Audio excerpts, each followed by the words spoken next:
Hi, it's Matt Bisogno here with another Tennis Profits update. We've added some new bells and whistles since last I spoke to you before the US Open. That was a great tournament, wasn't it? Raducanu was outstanding, and then Medvedev blowing Djokovic off court in the men's as well. Outstanding stuff.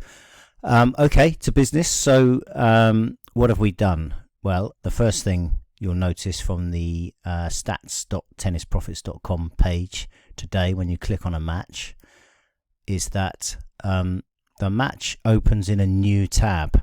Now that's just a handy thing for navigational purposes, but all of these little changes actually are about usability rather than any functional revelations.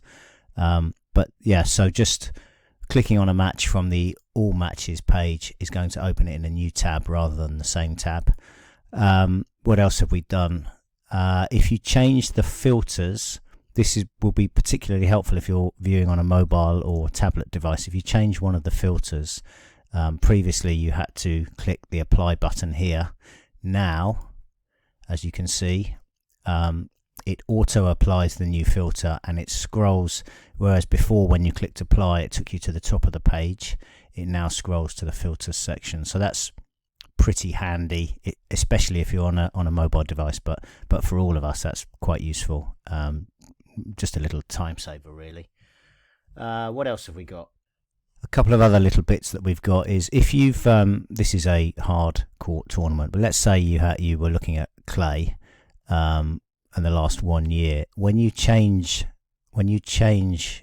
from a particular surface, if you select this tournament as well, this tournament will override the surface selection. So obviously this tournament is a hard surface. You can see that here. So it doesn't matter if we had clay and this tournament, it would just be zeros here because obviously this tournament is not clay. So again, just clicking that, it's a common sense update, not groundbreaking, but all these little things help. There are a couple of other tiny bits and pieces, like we've changed tournament here to tour. That was an oversight on my part historically. While I'm here, why don't I show you where we are with the trading stats report, and this you'll see that we're kind of quite near to where we want to be with this now, and I'll just sort of talk you through what's going on the page. So at the top you see these green and red blobs. They are essentially configuration elements. So in this example I'm looking at all surfaces, the stats for the last 30 matches, and I'm only looking at players who are today playing on the WTA or ATP tours. I'm not showing finished matches, not that there were any anyway. And I'm looking at the 10 players, so I can choose 20 or 50 here. In actual fact, there are only 20 odd on here. So these stats that I'm looking at on the right hand side are the key stats, and they align with where are we? They align with these statistics here in this block. But what they do, rather than looking at an individual match as we are in this case, Riska versus Kuzmova, we're looking at all of the matches today, and we can sort by any of the stat columns, so we can see who's got the best and worst data in a given context. And these are, so lay the leader, let's have a look at lay the leader. These are the most important statistics for the lay the leader trading strategy. So let's say we wanted to know broken and break back before the end of the set. we can click on that column and it's going to show them in order, but it's still quite difficult to understand how this, it's still quite difficult to know what this is in the context of the match player A versus player B. So we've done two things to help you understand that. First of all, we've got these two check boxes here. So highlight dominant player shows the stats in the context of the equivalent stat for the opposition player. So in this case, Lucia Bronzetti has a service hold stat of 69.4, and that's 7.7% better than her opponent. And because it's in bold, hers is the dominant stat.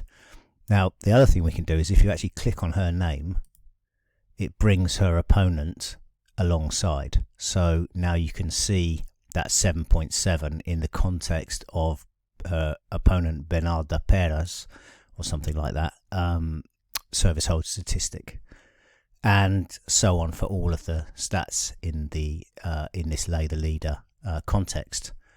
And we can see that Bronzetti, who is the outsider in this match, actually has some interesting data in the context of this strategy. So that might be something to think about.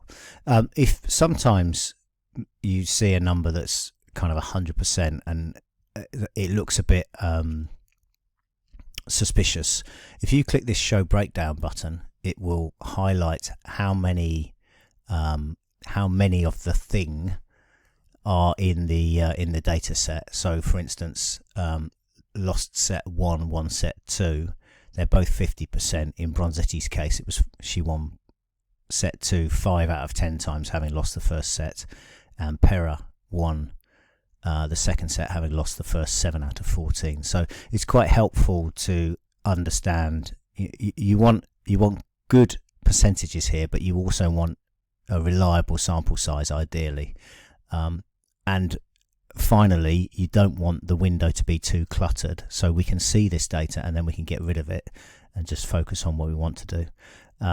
Clicking in the player area again will bring back all of the players. So that's that. And you can, as I say, you can change the periodicity and you can change it to today's surface and you can change the strategies and so on. I think this is a game-changing report from where we are at the moment, where we have to go into matches individually to scout the data in the context of kind of all of it together like this and draw inferences against the trading strategy that we're looking at.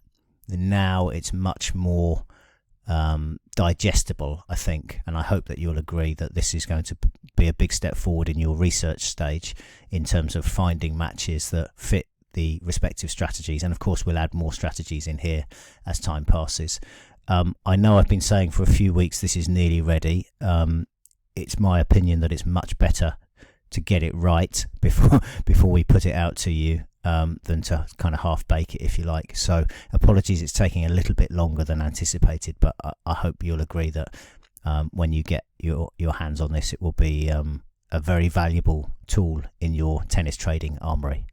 Okay, that's it for now. Thank you for listening and watching. Matt Bisogno saying goodbye for now.